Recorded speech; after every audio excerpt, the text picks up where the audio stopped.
prazer, eu sou a reinvenção em pessoa.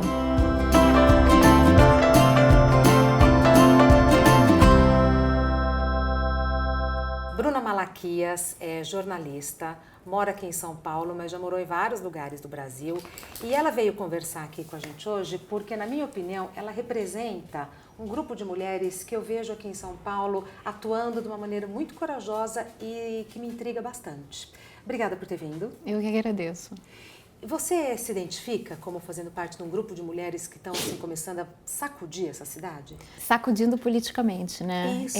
Ano passado aconteceu o que a gente chama de primavera feminista, né?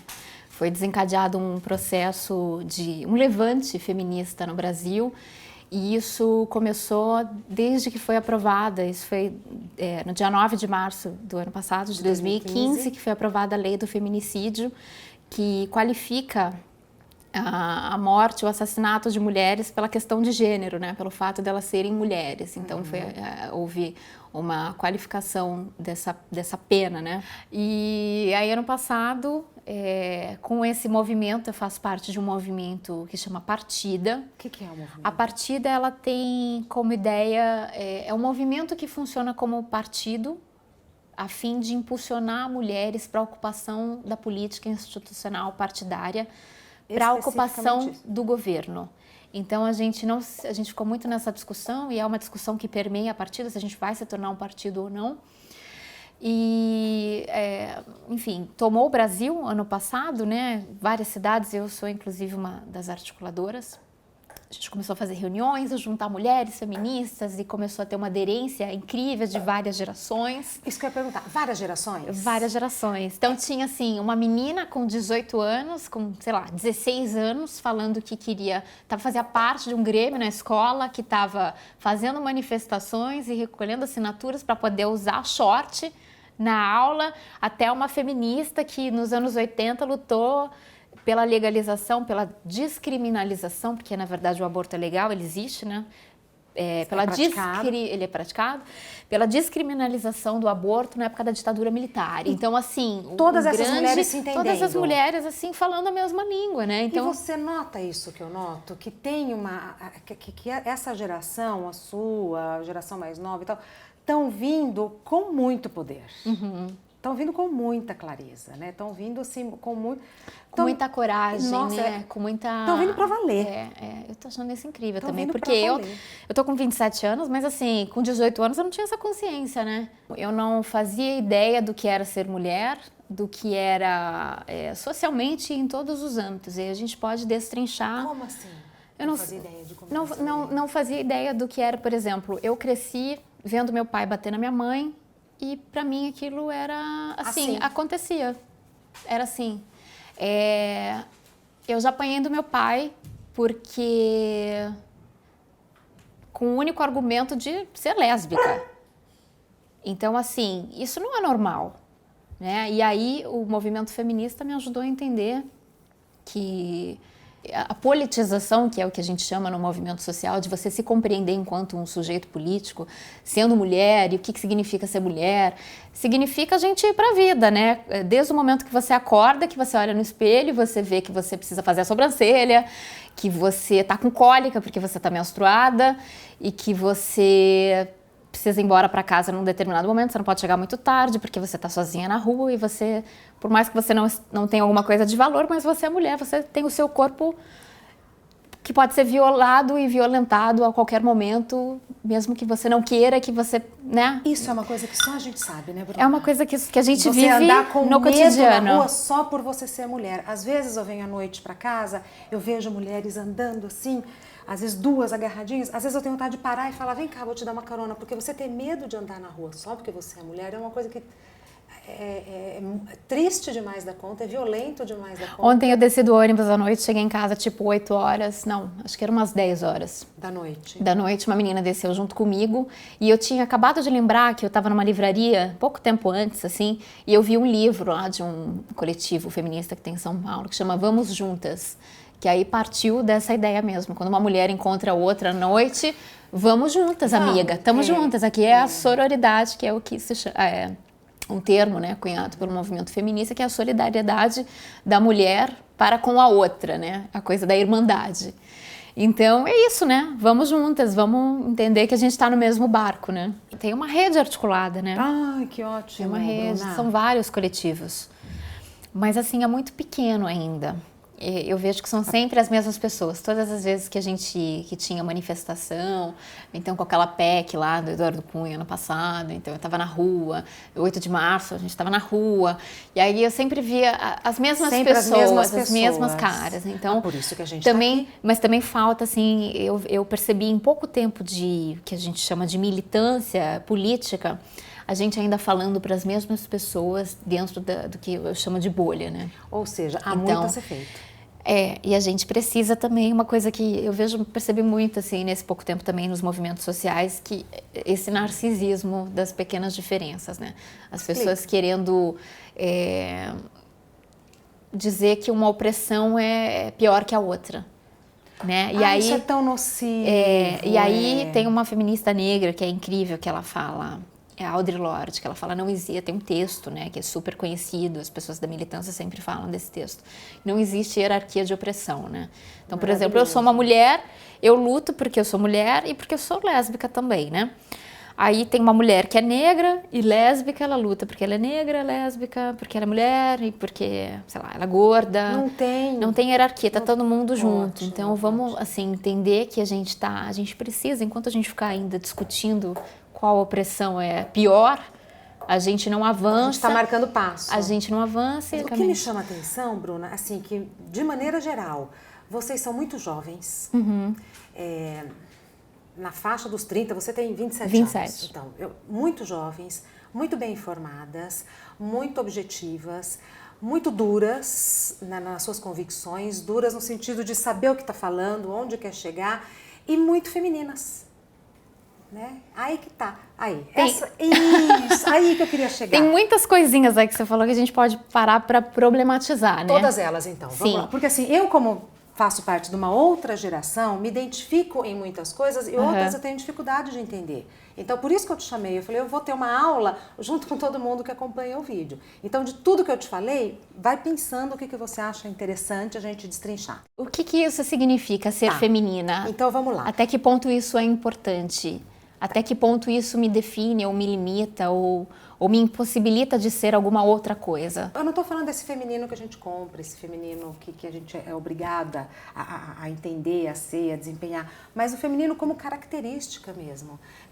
Feminino, para mim, me remete à sabedoria ancestral das mulheres, que foi passada verbalmente justamente porque não tinha quem dominava.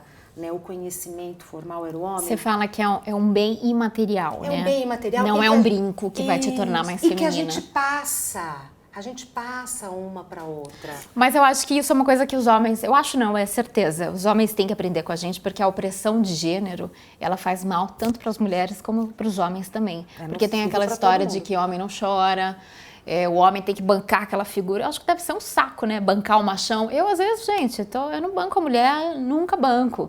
Agora eu tô, assim, me dando luxo de colocar um salto. E aí eu gosto também, mas eu acho que é uma personagem. Mas você pode escolher, né? Eu posso escolher. E o homem, ele é, assim, só que a questão é que é naturalizado. Não entendi. É naturalizado ser homem e ser mulher e fazer esses papéis de gênero, desse binarismo. Homem se veste de um jeito, tem que ter barba, mulher tem que se depilar, tem que usar batom, tem que usar salto alto. Senão não é feminina. Senão não é feminina. Tá, isso eu sou contra. Ah, tá. Entende? Isso, o que te define? O que tá em voga? Qual que é a questão? Acontece comigo assim, nossa, mas você é lésbica? Ou você é sapatão? As pessoas falam pra você? Falam pra mim, mas você é tão feminina. Oi. Como assim? Mas por que tem eu? Só que o fato de eu gostar de uma mulher, eu tenho que ser um homem? Não, porque a pessoa não gosta de homem e se veste como homem, então não entendi. E tudo bem. Mas tudo bem também, se a pessoa se quiser se vestir desse jeito. Eu tinha esse preconceito, aliás, antes de eu me politizar, tinha esse preconceito. E aí eu acho que assim, as pessoas podem se desconstruir, E pode se vestir do jeito que elas quiserem. Do jeito que elas quiserem, gente, não tem que atender a normatividade. Aí uma outra coisa que eu escuto também, que eu não sei se eu entendo direito, você já falou aqui quando a gente estava conversando antes de ligar a câmera, A heterossexualidade compulsória ou a heteronormatividade. Isso. Né? Esse termo, na verdade, heterossexualidade compulsória, ele começou a surgir nos anos 80. É muito recente. É que não tinha internet, a gente não ficava sabendo de nada. Eu nasci em 89, gente. Então, peraí. E ficou sabendo disso ano passado, né? Não, mas é muito recente, porque tem 30 anos. E aí tem uma feminista, eu acho, se eu não estou enganada, ela é norte-americana, ela chama Monique Wittig. E aí ela escreveu um livro falando sobre a heterossexualidade compulsória e partindo de uma perspectiva de uma mulher lésbica.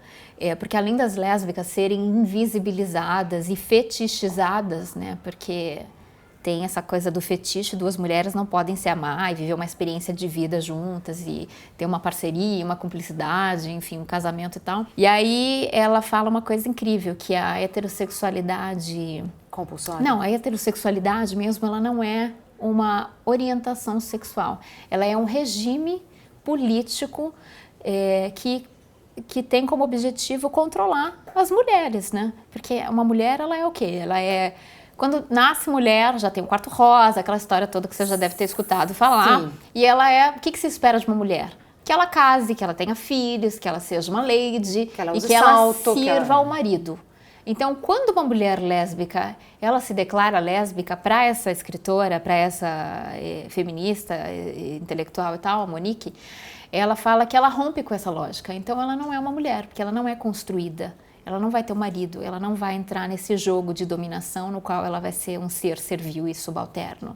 Eu não sou muito otimista com algumas coisas que eu já fui, mas eu sou muito otimista com esse movimento que eu tenho observado, assim, cada vez mais forte, mais crescente. Você tem esse recorte, né, as mesmas pessoas e tal, talvez por não estar tão diretamente envolvida como você, eu vejo que só cresce, Bruna. É uma coisa, eu vejo as mulheres do canal, elas chegaram com tudo, elas chegaram com um discurso maravilhoso.